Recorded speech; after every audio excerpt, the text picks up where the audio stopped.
നമസ്കാരം. നീതി നിഷേധിക്കുമ്പോൾ അവസാനം നീതിക്കായി ജനങ്ങൾ എത്തുന്നത് നീതിന്യായ പീഠത്തിന്റെ മുന്നിലാണ്. അപ്പോഴും നീതി കിട്ടുമെന്ന ഒരൊറ്റ പ്രതീക്ഷ അവർക്കുണ്ടാകും. എന്നാൽ ഇപ്പോഴത്തെ സാഹചര്യം അങ്ങനെയല്ല. ചില ജഡ്ജികൾ പുറപ്പെടുവിക്കുന്ന ഉത്തരവുകളുമൊക്കെ സംശയത്തിന്റെ കണ്ണുകളിൽ മാത്രമേ കാണാൻ കഴിയുകയുള്ളൂ. നിലവിൽ യശ്വന്ത് വർമ്മയെ ഇംപീച്ച് ചെയ്യാനാണ് കേന്ദ്ര സർക്കാർ ഒരു തീരുമാനം കൈക്കൊണ്ടത്. കാരണം അദ്ദേഹത്തിന്റെ വസതിയിൽ നിന്നും കണക്കിൽപ്പെടാത്ത നോട്ടുകെട്ടുകൾ ലഭിച്ചിരുന്നു. 500 രൂപയുടെ നോട്ടുകെട്ടുകൾ അടക്കം കണ്ടുകെട്ടുകയും കൂടാതെ യശ്വന്ത് വർമ്മയെ സുപ്രീം കോടതി വരെ കുറ്റപ്പെടുത്തുകയും ചെയ്തത് നമ്മൾ കണ്ടതാണ്. കൂടാതെ പ്രതിപക്ഷ സംഘടനകളടക്കം വലിയ പ്രതിഷേധം ഉന്നയിച്ചിരുന്ന സമയത്താണ് കപിൽ സിബൽ അടക്കം ഇതിനെ എതിർക്കുന്ന ഒരു നിലപാടിലെത്തിയത്. സുപ്രീം കോടതിയുടെ കൊളീജിയത്തിനെ തകർക്കാനാണെന്ന വ്യാജഭീതി പ്രതിപക്ഷ പാർട്ടികൾക്കുള്ളിൽ പരത്താനുള്ള കപിൽ സിബലിന്റെ അവസാന ശ്രമം വിജയിച്ചില്ല. യശ്വന്ത് വർമ്മയെ സംരക്ഷിക്കാൻ ആണോ കപിൽ സിബൽ ഒരു നീക്കം നടത്തുന്നത് എന്നൊരു സംശയമുണ്ട്. CPM, കോൺഗ്രസ് എംപിമാരെല്ലാം ഇംപീച്ച്മെന്റിന് അനുകൂലമായി ഒപ്പിട്ടു എന്നത് കപിൽ സിബലിന് മുഖത്തേറ്റ അടിയായി മാറി.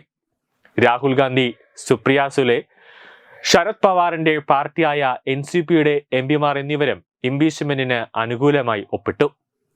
യശ്വന്ത് വർമ്മയെ ഇംപീച്ച് ചെയ്യരുതെന്ന് പറയുന്നത് കപിൽ സിബലിന്റെ വ്യക്തിപരമായ ഒരു അജണ്ടയാണെന്നും അത് പാർലമെന്റിന് മേൽ അടിച്ചേൽപ്പിക്കാൻ അനുവദിക്കില്ല എന്നും പാർലമെന്റ് കാര്യമന്ത്രി കിരൺ റിജിജു വ്യക്തമായി പറയുന്നുണ്ട്. ഇനി കപിൽ സിബൽ ഏതെങ്കിലും തരത്തിലൊരു അനധികൃതമായി പണം സമ്പാദിച്ചിട്ടുണ്ടോ, അതിന് എന്തെങ്കിലും രഹസ്യം ഈ ജഡ്ജിക്ക് അറിയാവുന്നത് കൊണ്ട് ആണോ ഈ ജഡ്ജിയെ സപ്പോർട്ട് ചെയ്യുന്നത് എന്നൊരു ഡൗട്ടും, അതായത് യശ്വന്ത് വർമ്മയെ സപ്പോർട്ട് ചെയ്യുന്നത് എന്നൊരു സംശയവും സോഷ്യൽ മീഡിയ തന്നെ ഉയർത്തുന്നുണ്ട്.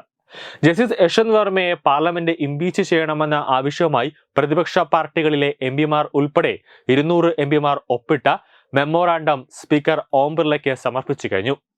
സുപ്രീം കോടതിയിലെ ജഡ്ജിമാർ പാർലമെന്റ് നിയമത്തിന് മുകളിലല്ല, പാർലമെന്റിന്റെ നിയമത്തിന് താഴെയാണെന്നും പാർലമെന്റാണ് ഏറ്റവും ഉയർന്ന സ്ഥാപനമെന്നും തെറ്റ് ചെയ്ത സുപ്രീം കോടതി, ഹൈക്കോടതി ജഡ്ജിമാരെ നീക്കാനുള്ള അധികാരം പാർലമെന്റിനാണെന്നും കേരള പാർലമെന്ററി കാര്യമന്ത്രി കിരൺ റിജിജു വ്യക്തമാക്കുന്നുണ്ട്. ഈ മൺസൂൺ കാല സമ്മേളനത്തിൽ തന്നെ ഇംപീച്ച് നടപടി ആരംഭിക്കുമെന്നാണ് കരുതുന്നത്. രാജ്യസഭയിൽ 50 എംപിമാരും ലോക്സഭയിൽ 100 പേരും ഒപ്പിട്ടാൽ ഇംപീച്ച്മെന്റ് നടപടി ആരംഭിക്കാനാകും. ഇപ്പോൾ 200 പേർ ഒപ്പിട്ടതോടെ ഇംപീച്ച്മെന്റ് തുടങ്ങാനാവും. ലോക്സഭയിൽ നിന്നുള്ള 145 എംപിമാരും രാജ്യസഭയിൽ നിന്നുള്ള 63 എംപിമാരും ഇംപീച്ച്മെന്റിനെ അനുകൂലിച്ച് ഒപ്പിട്ടിട്ടുണ്ട്. ഒരു ജഡ്ജിയെ ആ സ്ഥാനത്ത് നിന്നും നീക്കം ചെയ്യാനുള്ള നിയമപരമായ അധികാരം പാർലമെന്റിന് മാത്രമേ ഉള്ളൂ. 3 ഡസൻ കോൺഗ്രസ് എംപിമാർ വരെ ഇംപീച്ച്മെന്റിന് അനുകൂലമായി ഒപ്പിട്ട സ്ഥിതിക്ക് ഇംപീച്ച്മെന്റ് നടപടി ആരംഭിക്കുമെന്ന് പാർലമെന്ററി കാര്യ മന്ത്രി കിരൺ റിജിജു അറിയിച്ചിട്ടുണ്ട്. ദില്ലി ഹൈക്കോടതിയിൽ ജഡ്ജിയായി ഇരിക്കുമ്പോഴാണ് ദില്ലിയിലെ വീടിന്റെ ഔട്ട് ഹൗസിൽ നിന്ന് 1.5 അടിയോളം ഉയരത്തിൽ കത്തിയതും അല്ലാത്തതുമായ 500 രൂപയുടെ നോട്ടുകെട്ടുകൾ കണ്ടെത്തിയത്. ഇതേക്കുറിച്ച് പോലീസ് നടത്തിയ സംഭവത്തിൽ, അതായത് ഒരു അന്വേഷണത്തിൽ നോട്ടുകെട്ടുകൾ ജഡ്ജി യശ്വന്ത് വർമ്മയുടേത് തന്നെയാണെന്ന് കണ്ടെത്തുകയും ചെയ്തു.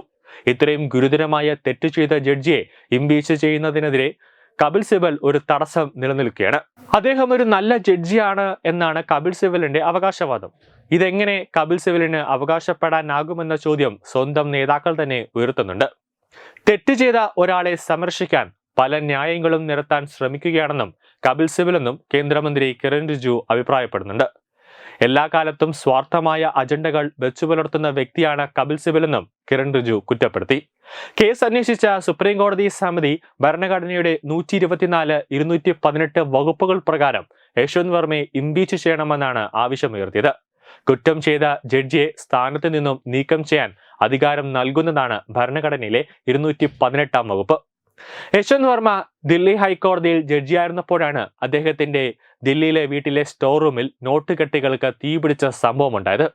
ഒരു ജഡ്ജിയുടെ വീട്ടിൽ നിന്നും ഉറവിടം വെളിപ്പെടുത്താത്ത നിലയിൽ ഇത്രയധികം തുക കണ്ടെത്തിയത് ഗുരുതരമാണെന്നാണ് സുപ്രീം കോടതി അന്വേഷണ സമിതി റിപ്പോർട്ട് ചൂണ്ടിക്കാട്ടുന്നത്. എന്നിട്ടും കപിൽ സിബലിന് അത് ഗുരുതരമായ സംഭവമായി തോന്നുന്നില്ലേ എന്നതാണ് ഉയരുന്ന ആരോപണം. സ്വാഭാവികമായി അത് കൈക്കൂലിയാണോ എന്നത് സുപ്രീം കോടതി പോലും സംശയം പ്രകടിപ്പിക്കുന്നുണ്ട്. ന്യൂസ് ഡെസ്ക് തത്വമൈ ന്യൂസ്. ഭാരതത്തിലെ അതിപ്രശസ്തമായ ക്ഷേത്രങ്ങളിലേക്ക് മലയാളം ന്യൂസ് നെറ്റ്വർക്ക് സംഘടിപ്പിക്കുന്ന ആധ്യാത്മിക യാത്രകൾ. പ്രമുഖ ട്രാവൽ ഏജൻസിയായ യാത്രാനന്ദയുമായി ചേർന്ന് മലയാളം ന്യൂസ് നെറ്റ്വർക്ക് ഒരുക്കുന്ന യാത്രയിൽ ചുരുങ്ങിയ നിരക്കിൽ നിങ്ങൾക്കും പങ്കാളികളാകാം. ഭാരതത്തിലെ പ്രമുഖ ശക്തിപീഠമായ അസമിലെ കാമാഖ്യ ക്ഷേത്രത്തിലേക്കാണ് ആദ്യ യാത്ര. കാമരൂപമെന്ന് കാളിദാസനും പ്രാഗ്ജ്യോതിഷപുരമെന്ന വ്യാസനും വിളിച്ച അതിമനോഹരമായ സംസ്ഥാനമാണ് അസം. സമമായി മറ്റൊന്നില്ല എന്നാണ് അസമിന്റെ അർത്ഥം. ബ്രഹ്മപുത്ര നദിയും ഹിമാലയവും ദൃശ്യചാരുത കൊണ്ട് അനുഗ്രഹിച്ച അസമിലെ കാമാഖ്യ ഇന്ത്യയിലെ തന്നെ ഏറ്റവും പ്രധാനപ്പെട്ട കാളി ക്ഷേത്രങ്ങളിലൊന്നാണ്. കാമാഖ്യ ക്ഷേത്ര സന്ദർശനത്തിന് ശേഷം കിഴക്കിന്റെ സ്വിറ്റ്സർലാൻഡ് എന്നറിയപ്പെടുന്ന മേഘാലയയിലെ ഷില്ലോങ് നഗരവും ചിറാപുഞ്ചിയും അതിമനോഹരമായ മഴക്കാടുകളും ഹിമാലയൻ കാറ്റ് ചൂളം വിളിക്കുന്ന താഴ്വരകളും മേഘങ്ങളെ ഉമ്മവയ്ക്കുന്ന ചെറുകുന്നുകളും കണ്ണാടി പോലെ ജലമൊഴുകുന്ന ഉമയാങ് നദിയും സന്ദർശിക്കുന്നു. ജീവിതത്തിൽ ഒരിക്കലെങ്കിലും കണ്ടിരിക്കേണ്ട ഈ അത്ഭുത ലോകത്തിലേക്ക് നിങ്ങളെ സ്വാഗതം ചെയ്യുന്നു.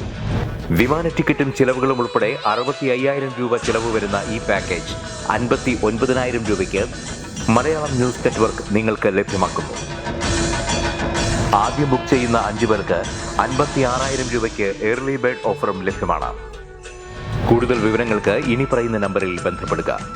8089001200 അല്ലെങ്കിൽ 7736549234.